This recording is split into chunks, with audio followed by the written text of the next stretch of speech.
Tonight are still working to clean up after a freight train derailed in Wyoming last night. We're also learning that the cleanup could take longer than originally thought, blocking freight traffic into Grand Rapids. It was breaking news for us last night. Tonight, Ken Kolker in Wyoming with an update on the progress crews are making to clear those cars. Ken?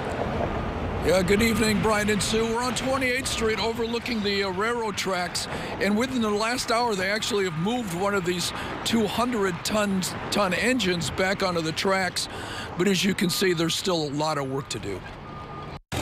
This is taking lots of heavy lifting.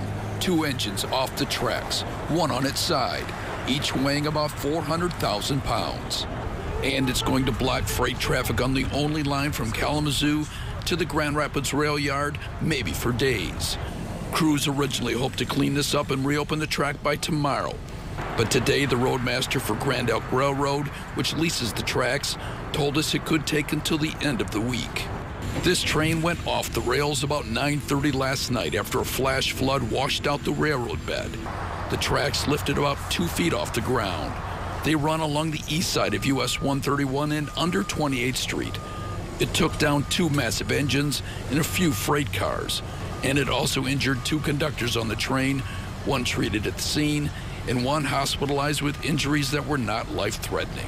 The derailment also led to a fuel spill, but police say that was cleaned up today.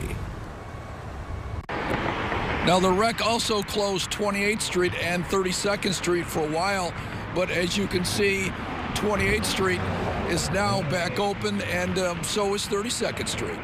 Live in Wyoming, Ken Kolker, 24-Hour News 8.